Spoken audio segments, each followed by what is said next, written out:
Explain ചെയ്തുകൊണ്ടിരുന്നത് structure of Indian financial സിസ്റ്റമാണ്.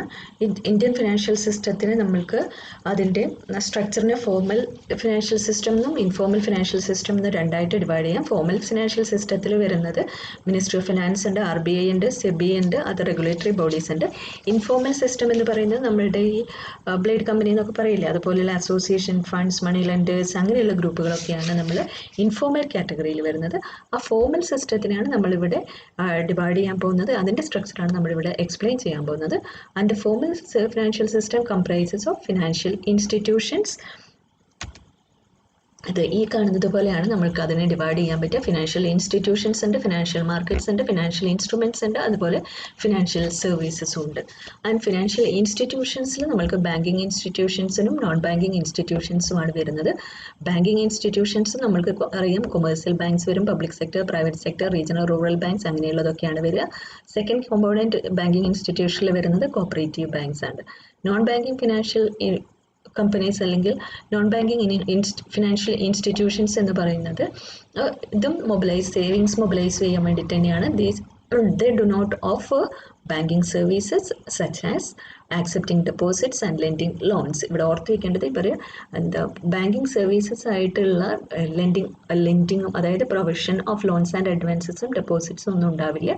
അങ്ങനെയുള്ള ഇൻസ്റ്റിറ്റ്യൂഷൻസിനെയാണ് നമ്മൾ നോൺ ബാങ്കിങ് ഇൻസ്റ്റിറ്റ്യൂഷൻസ് എന്ന് പറയുന്നത്. നമ്മൾക്കറിയുന്ന കുറച്ച് LIC, UTI, GIC ഇങ്ങനെയുള്ള ഗ്രൂപ്പുകൾ ഇങ്ങനെയുള്ളതൊക്കെയാണ് നോൺ ബാങ്കിങ് ഫിനാൻഷ്യൽ ഇൻസ്റ്റിറ്റ്യൂഷൻസ് എന്ന് പറയുന്ന കാറ്റഗറിയിൽ വരുക. ഇതാണ് ആദ്യത്തെ കാറ്റഗറി, ഫിനാൻഷ്യൽ ഇൻസ്റ്റിറ്റ്യൂഷൻസ്. അതിന് it can be divided into two, banking institutions and non banking institutions. രണ്ടാമത്തെ കാറ്റഗറി എന്ന് പറയുന്നത് it is the financial market. ആ ഫിനാൻഷ്യൽ മാർക്കറ്റിൻ്റെ രണ്ട് കോമ്പോണൻറ്റ്സ് നമ്മൾ പഠിച്ചിട്ടുള്ളതാണ്, money market and capital market.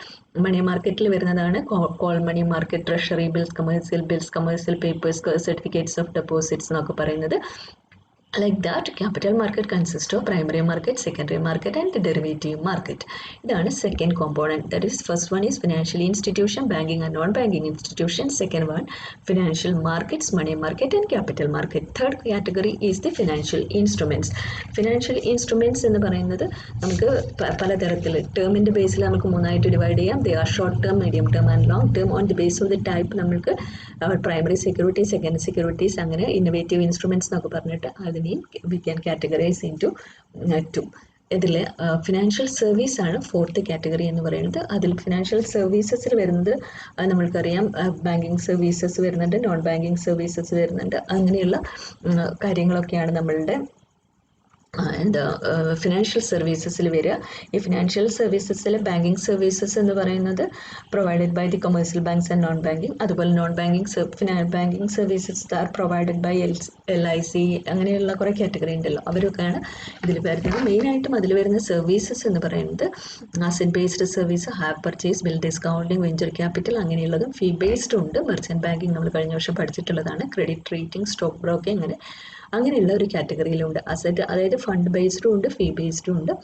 Merchant ബാങ്ക്സിൻ്റെ ഒക്കെ അതായത് they are providing services for a fee എന്ന് നമ്മൾ കഴിഞ്ഞ വർഷം പഠിച്ചിട്ടുള്ളതാണ്. ഇതൊക്കെയാണ് ഇന്ത്യൻ ഫിനാൻഷ്യൽ സിസ്റ്റത്തിൻ്റെ സ്ട്രക്ചർ എന്താണെന്ന് ചോദിച്ചാൽ നമ്മളിത് എക്സ്പ്ലെയിൻ ചെയ്ത് എഴുതേണ്ടത് വളരെ സിമ്പിളാണ്. ബട്ട് ഇത് അതുപോലെ തന്നെ പഠിക്കുക. 4 component it consist or it has 4 component: financial institution, financial market, financial instruments and financial services. ഇൻസ്റ്റിറ്റ്യൂഷനിൽ ബാങ്കിങ് ആൻഡ് നോൺ ബാങ്കിങ്, മാർക്കറ്റിൽ മണി മാർക്കറ്റ്, ക്യാപിറ്റൽ മാർക്കറ്റ്, ഇൻസ്ട്രുമെൻറ്റ്സിൽ on the base of term and type. And financial സർവീസസിൽ banking non banking services ഉണ്ട്. അതിനെ രണ്ടായിട്ട് divide ചെയ്യാം, asset based എന്നും ഫീ based എന്നും. ഇതാണ് ഇതിൻ്റെ സ്ട്രക്ചർ എന്ന്